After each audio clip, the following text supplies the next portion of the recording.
여기에서 느낀 게 저도 교통질서 몇 번 위반했는데 북한처럼 생각하고 웃으면서 자기 뭐 사지하고 잘못했다 그러면 이게 넘어갈 줄 알았거든요. 근데 웃으면서 저절 다 쓰시는 거예요. 그래서 여기서는 다 웃으면서도 또 규정은 규정이고 지켜는 지켜야 되니까 이거 인간관계하고 법규 생활하고는 또 틀리구나 하고 느꼈던 것 같아요.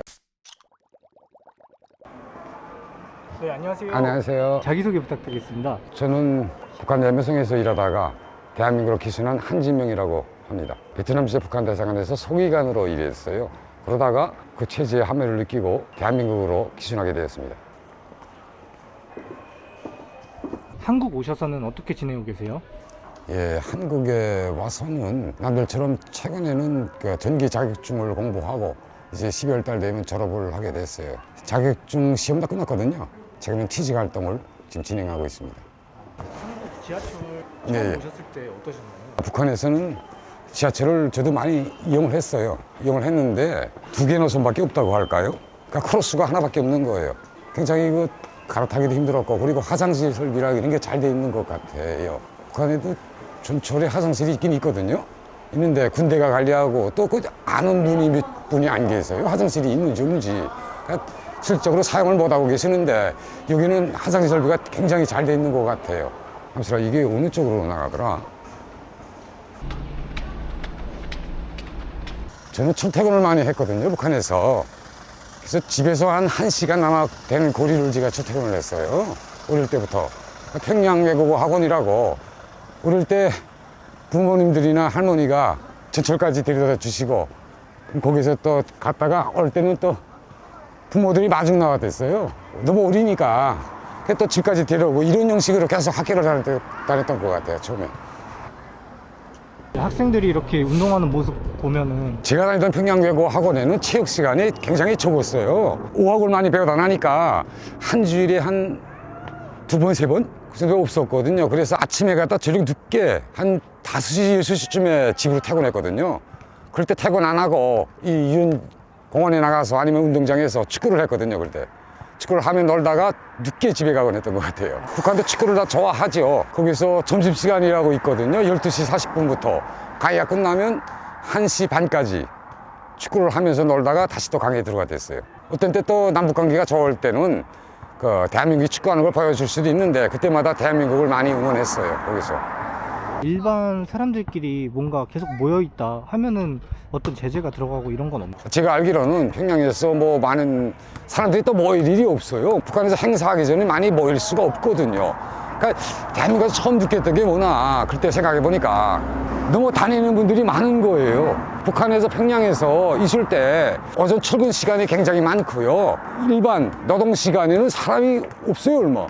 근데 여기는 다 많이 다니시더라고. 자유롭게 자기 그 자영업을 해서 그런지 모르겠는데 북한은 몽땅 국가기관에서 일을 하잖아요. 그러다 나니까 몽땅 어떤 구역에 갇혀 있는 거예요. 정해진 시간에 그렇죠. 그러니까 한 번 몰릴 때는 전철이랑 뭐 아침 시간에 굉장히 많이 몰려요. 그래서 꽉 미거든요. 완전 사람이 죽을 정도로 몰리거든요. 이렇게 밀고 당기고. 출퇴근 시간에는 지역이 따로 없어요. 그러다 전철이라도 그 정전이 되게 되면 북한의 그 엘리베이터는 완전히 100m 이상이거든요. 길거든요. 그걸 다 걸어 올라가야 되는 거예요. 땀을 쫙 흘리고 들어가는 거죠, 한번. 정전이 돼버리니까. 네, 그렇죠. 그러니까 출퇴근할 때는 굉장히 힘들죠, 북한에서. 북한에서 배우는 학교에서 배우는 것과 한국 학교에서 배우는 이 교육에 대해서 그러고 보면 교육책에서 많이, 그러니까 중등교육에서 대한민국엔 학원가가 많은 것 같아요. 제가 북한에서 공부하면서도 학원이라는 걸 가본 적이 없어요. 그러니까 개인 기업이 없으니까 학원이란 개념이 없거든요. 그래서 학원이란 개념이 있게 되면 국가에서 운영하는 어린 나이에 북한 전국에서 선발해가지고 하는 학교 보고 그걸 학원이라고 해요. 학원이 몇 개 없거든요. 금송학원, 예술학원, 체육학원, 외국어 학원. 이렇게 국가가 운영하는 조기 양성기관이 학원인 거예요. 근데 대한민국에서는 자기가 공부하고 나머지 시간에, 여유 시간에 가서 학원에 가서 별도로 공부를 한다? 이런 건 여기서 처음 접했던 것 같아요. 북한에서는 이제 김씨 일가에 대한 역사 그런 거를 먼저 강요하고 강조한다고. 자기 연령대와 인식 수준에 맞게 북한식으로만 위대성 교양을 진행하는 거예요. 어릴 때는 단순 문장으로 해가지고 어린시설 이렇게 배우거든요. 김정은이처럼 돌발 순간에 이제 하나의 지도자가 나온다.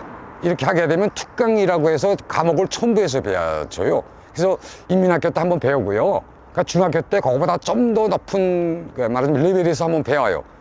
그 다음에 대학에 가서는 완전히 대학 수준에서 높은 레벨에서 배우는 거죠. 그래서 3번 정도 배우는 것 같아요. 북한의 김일성, 김씨 가문의 일가의 뭐 생활 과정이나 가문이나 이런 거에 대해서. 어릴 때는 뭐 사례를 들게 되면 뭐 김일성이가 뭐 가랑이를 타고 무슨 뭐 일제하고 싸웠다 하게 되면 어릴 때 진짜 믿었어요. 왜? 그때는 뭐 너무 사회에 대한 이해력이 부족하고 그러다 보니까 그렇게 받아들였는데 어느 정도 대학교에 가서 3.1현상에 대한 이해도도 높이면서 보니까 이건 아니다. 그럴 수가 없겠다 하고 그때 느꼈던 것 같아요. 근데 어릴 때는 전적으로 믿었던 것 같아요. 그렇게. 북한에서 같이 공부한 친구들도 다 야 이건 아니지 않냐? 이런 얘기가 나왔나요? 그렇죠. 한 번은 북한도 그러니까 자본주의 자본주의 경제하고 사회주의 계획 경제에 대해서 배우거든요. 그래서 한일 가치성에 대해서 배워요. 이게 모인 대학생들이 모두 앉아서 거기에 대해서 토론을 하는 거예요. 자기 주장을 이야기하는 거예요. 그 주장을 하면서 어떤 애가 한일 가치성에 대해서 강의를 하고 그에 대한 토론을 하는데 북한의 한일 가치가 너무나도 심하잖아요. 유동이. 그러니까 유동성이 심하면 그 나라의 경제는 망한 거다. 뭐 이렇게 됐던 것 같아요. 그래서 그게 복잡한 이슈거리가 되고 문제거리가 됐던 것 같아요. 대한민국에 와서 느낀 건 도로 시스템이 굉장히 잘 되는 것 같아요. 신호체계나 걷는길 체계 여기에 있는 대부분의 분들이 사회 공중질서에 대한 인식과 그에 대한 지키려는 의지가 굉장히 좋으신 것 같아요. 북한에서는 뭐 지하 걷는길이 있어도 막 건너거든요. 그리고 뭐 차 양이 우선 좋고요. 차가 다니는 게 얼마 없으니까 그래서 그런지 모르겠는데 그런 개념이 조금 없어요. 신호체계도 정전이 되거나 이런 거가 있으니까 신호체계도 활발하지 못하니까 예송교통 이게 안내원들이 나와서 가운데 서가지고 이렇게 동작을 하거든요. 근데 여기는 그런 게 없고요. 다 이렇게 신호체계를 해서 움직이니까 그게 참 좋았던 것 같아요. 여기서. 7, 80년대의 한국이라고 할까요? 그렇죠. 옛날 보니까 옛날에 대한민국이 걸어온 역사 과정에서 한 20년, 30년 후진 그런 모습인 것 같아요. 이게 도로 상태랑 보면서 대한민국에서 느낀 건 고속도로랑 굉장히 잘 돼 있는 것 같아요. 그러니까 표시가 있잖아요. 노란 줄, 파란 줄. 그게 굉장히 잘 돼 있는 것 같아요. 그러니까 대한민국 사회가 좀이라도 경제가 발전되다 나니까 많은 건물들이 있고 실질적으로 우리가 처음 와서 길을 찾기가 힘들거든요. 그때마다 그게 굉장히 많이 도움이 돼요. 어느 쪽으로 가야 되는가, 그게. 차량을 이제 운전을 하시나요? 예, 운전을 합니다. 북한에서는 그런 게 없었으니까 적응하시는 데 있어서 그런 게 조금 어려움이 있으실 수도 있을 것 같은데. 북한에서는 운전을 그렇게 많이 안 했고요. 북한에서는 개인 차량을 소지할 수가 없거든요. 그리고 최근에 뭐 개인이 소지할 수 있는 차량이 있다 이렇게 이야기는 하더라고요. 근데 옛날에 없었으니까 외무성에 있을 때도 기사라는 직종이 따로 있어요. 외무성 안에. 그래서 기사들이 우리가 서류를 제출하면 기사들이 우리를 타고 다니니까 그에 대해서 잘 몰랐고 택시도 그러면 또 혹시 타도 택시를 타거든요. 많이. 택시를 타니까 그런 교통 질서에 대해서 교통 신호나 이런 데에 대해서 관심이 많이 없었던 것 같아요. 제가 운전을 제가 대학교 때 배웠거든요. 그러니까 대학교 때 한 개 과정안이 있어요. 왜냐 북한은 외교관 양성기관이라고 하기 때문에 자동차라는 차 운전이라는 한 개의 과목이 있거든요. 그래서 그 과목에서 내가 차를 배웠거든요. 그러니까 대학교 졸업 과목에 차 운전이 있는 거예요. 그래서 거기서 운전을 배웠고 외무성 와서 그러면 운전할 기회가 해외 나가서 운전을 하고 뭐 이렇게 했던 것 같아요. 근데 대한민국에서 직접 운전을 하고 보니까 굉장히 도덕적으로 이해 있게 잘 움직이는 것 같아요. 차들이. 제가 좀 경찰을 싫어하거든요. 좀 뭐랄까 트라우마가 있다 그럴까. 대한민국에서는 아니고요. 제 안에서 트라우마라는 게 뭐나 북한에는 외무성에 경찰하고 여기 말하면 국정원 사람이랑 보위원이 나와 있어요. 이 사람들의 승인을 받아야지 딱 해외 나올 수 있거든요. 그러니까 잘 보여야 되는 거예요. 그리고 뭐 북한에서 일을 말씀드리라면 저도 뭐 기사들과 같이 차를 타고 움직이잖아요. 그러다가 교통질서를 위반했어요. 그러면 돈을 주고 빠져나왔던 것 같아요. 육주에 그렇게 했거든. 그러니까 사실 그거 잘 모르고 진입한 건데 그것도 그렇지만 교통교육이 오고 나니까 교통안전원이 단속을 했어요. 단속을 해서 그래서 돈을 주고 빠져나왔댔어요. 북한은 뇌물이면 다 된다고. 그렇죠. 그 뭐 교통안전원인데 뇌물 좀 주거나 또 거기서 받지 않으면 그 상급에 돈을 주고선 그 법규망에서 빠져나오는 사례들이 많거든요. 아, 여기에서 느낀 게 저도 교통질서 몇 번 위반했는데 북한처럼 생각하고 웃으면서 자기 뭐 사지하고 잘못했다 그러면 이게 넘어갈 줄 알았거든요. 근데 웃으면서 저절로 쓰시는 거예요.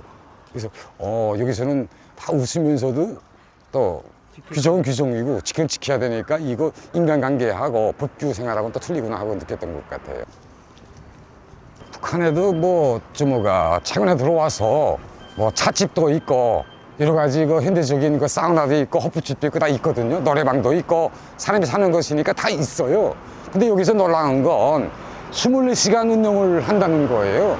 그리고 둘째로는 또 놀라운 게 뭐나 무인 판매점이 있다는 거예요. 북한에서 무인 판매점 운영했다면 다 없어지는 거예요. 근데 여기서는 24시간 자기가 필요한 것을 구매할 수 있고 그러니까 여기서 자유롭게 자기 그 구매 활동을 벌릴 수 있다는 점도 좋은 것 같아요. 평양이 북한에서는 또 하나의 다른 나라다 이런 말도 있는데 아, 그렇죠. 그 아무래도 평양시에서 주변국으로 착 나가면서 모든 게 다 토양도로거든요. 토양도로다 보니까 평양시만 처음 나가자마자 그다음부터 뭐 토양성 도로기 때문에 차들이 많이 힘들 거예요, 다니기가. 우리도 뭐 시골에 나갈 때는 사륜을 타고 나가거든요, 우정. 외무성에서 시골로 나간다 하면 왜 도로 상태가 그만큼 나쁜 거예요. 굴곡이지고 뭐 높은 곳이 많고 하니까 우정 사륜 구동을 가지고 가야지 시골을 돌아볼 수가 있거든요. 기본 북한에서는 운송수단이 그 기차를 많이 이용하죠. 기차에서 화물 운송을 많이 운영하는 것 같아요. 북한에서 기본적으로 차량 운반이 제일 많은 건 석탄인 것 같아요. 평양에서도 보면. 그러니까 남포 고속도로나 이게 다 내려앉았거든요. 고속도로들이. 그러니까 자기 적재 중량이 너무나도 많이 된 차들이 많이 고속도로를 달린 거예요. 그래서 다 무리져 내려앉았어요. 그러니까 남포 쪽에, 항해도 쪽에는 북한의 그 석탄 차량, 그러니까 일본에서 아까 중국에서 들어온 차량이죠. 큰 차, 덤프 트럭들이 많이 다녀요. 그리고 북한 내부에서 소형 차들이라고 보는 것은 공사업체 이런 데서 물자 운반용으로 많이 쓰는 것 같고요. 근데 이런 트럭들이 많지는 않아요. 한국에서는 개인이 이런 걸 다 몰고 다니잖아요. 북한에서 개인이 차를 소유한다? 좀 이게 굉장히 어려운 일이거든요. 설사 북한 당국에서 그걸 허용했다고 해요. 최근에는 허용했다고 하지만 자금 출처를 밝혀야 되거든요. 그 자금 출처를 밝히는 문제가 제일 어려울 것 같아요. 그 돈이 어디서 났어? 여기나 이런 차들은 북한 내화가 아니라 외화의 모든 것이 거래가 되거든요. 그러니까 외화가 어디서 났는가를 밝혀야 되는 거예요. 그러니까 개인의 차를 소유한다는 것 자체는 자기의 위험수위가 더 높아진다고 봐야 되는 거예요. 북한에서는 잘 사는 게 남들한테 보여지면 쟤 왜 잘 살지? 그렇죠. 북한에서는 최대로 잘 살아도 잘 살지 않는 형태를 내야 되는 거예요. 그러니까 자기 집의 경제 상태나 이런 것에 대해서 외부에 노출되지 않게 하는 게 그게 하나의 흐름이고 방향인 것 같아요. 대한민국에서 몰랐는데 정류장에 기존에 앉아보니까 굉장히 따뜻하더라고요. 처음에 몰랐어요. 보니까 온열 장치가 되어 있는 것 같아요. 북한에서 버스 정류소에 출퇴근 버스를 기다린다는 게 굉장히 고통이거든요. 굉장히 추운 데서 밤에 굉장히 춥게 잔데다가 또 나와서 버스 정류소가 굉장히 길어요. 모든 사람이 다른 시간 동안에 모든 사람들이 똑같이 출근을 하니까 그러니까 거기서 줄을 서기 싫으면 운전기사한테 담배 한 가구를 주고 쓱 앞에서 타거든요. 근데 그것도 굉장히 또 눈치 보이는 일이에요. 그러니까 출퇴근 시간이 하나의 지옥이라고 생각했던 것 같아요. 거기서 이렇게 앉아본 적이 없는 것 같아요. 이게 의자가 있긴 있는 것 같아요. 근데 비닐로 플라스틱으로 된 의자 하나 있었던 것 같아요. 이런 정도는 아니에요. 이거 표시판도 없었어요. 이렇게 왔다 차가 언제 올지 모르거든요. 한 방 없이 기다리는 거예요. 거기 앉아서. 겨울에 난방 시설 이런 게 잘 안 돼 있어서 힘들겠어요. 아, 그렇죠. 북한에서 무동력 보일러라고 이런 걸 써요. 그러니까 착화탄이라고 있는데 이게 연탄이라고 그러나 그 작은 탄 있잖아요. 이게 그런 탄을 쓰는데 여기서 이제 국가를 믿지 않고 가정마다 개개인이 우리 집도 그랬어요. 그 온수난방 그걸 잘라야 되거든요. 자를 때 뭐라고 이야기했나? 국가에서 주는 혜택을 자른다 그랬거든요. 뭐 자동 차단시키는 거지. 차단시켜 잘라버리고 개인주의로 다 가는 거지. 장애인 콜택시가 있는데 북한에서 장애인이란 어떤 대우를 받을까요? 북한에서 장애인이라는 건 평양에서 살지 못하는 존재로 생각하고 있어요. 다 천성적으로 장애를 가졌다 하게 되면 평양시에서 다 이주시키거든요. 다른 사람들이 보지 못하는 것에. 그래서 그게 북한이라는 나라의 이미지와 연관성을 시키는 것 같아요. 여기 와서 보면 장애인이라는 게 동등한, 말하자면 차별대 없이 받고 있지만 북한의 장애인들은 진짜 인간 이하의 취급을 받고 거기서 생활한다고 생각합니다. 그러니까 북한의 자기들이 말하는 인권이 보장된 나라라고 하지만 실질적으로는 그렇지 못하다고 생각을 합니다. 사람이 태어나서 똑같은 인권과 권리를 가지고 사람이 향유할 수 있는 즐거움이나 행복을 함께 다 같이 누려야 되는데 그 신체적 조건 때문에 그런 사람들을 차별시하고 그 사람들을 북한 내부에서 격리시킨다는 이 자체가 벌써 북한 그 국가의 이미지를 반영하는 것이 아닌가 하고 생각을 합니다.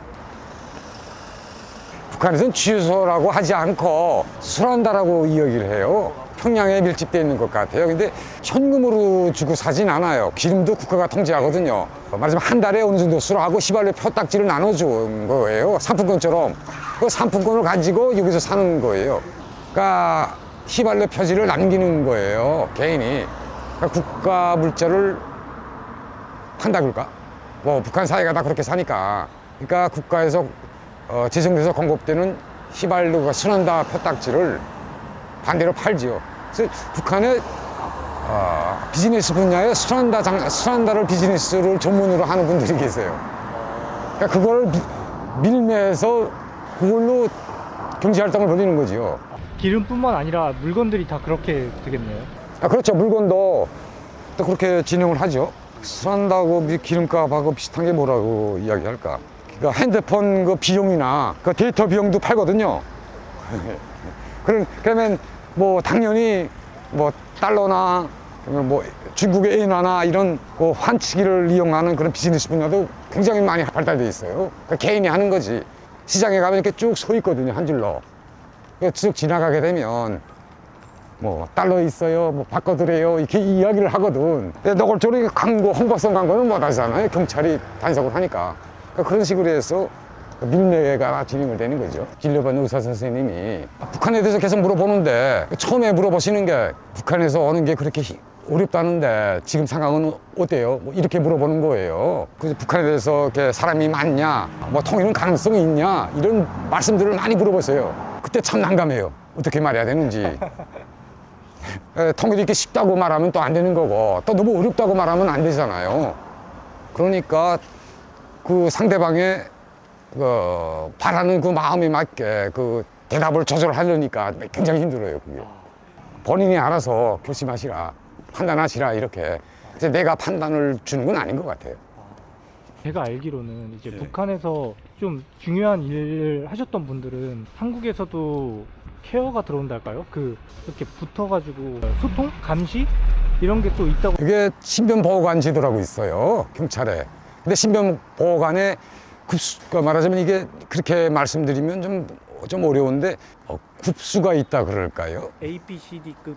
예, 그런 게 있죠. 그런 게 있어서 뭐 A급은 이제 지금 그 119 참사님처럼 경호하는 두세 명이 경호하고 다니는 그런 부류구도 있고, 그다음에 또 B급은 항시적으로 이 사람의 행동 반경이나 이런 거에 대해서 서로 상론하고 움직이는 그런 부류가 있고, 저도 그 정도밖에 모르겠어요. 저도 자기한테 속한 것만 알고 나머지 모르니까.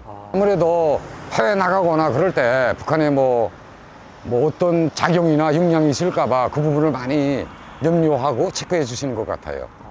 한국에 오셔서 신변에 대한 안전성을 느끼시는지. 그래요. 뭐 대한민국이 이렇게 보안이 철저하다는데 여기 무슨 그 문제에 대해서 신경 써 본 적은 없는 것 같아요. 그리고 제가 뭐 이렇게 뭐 황장엽 선생님이나 이런 분들처럼 뭐 북한에서 거의 관료도 아니고 평범하게 그 공무원이나 하다가 온 사람인데 저한테 북한이 무슨 관심을 가지겠어요. 다른 분들한테 더 많이 관심을 가지겠지. 저는 특별히 그런 데는 의식하지 않는 것 같아요. 그 측면에서는.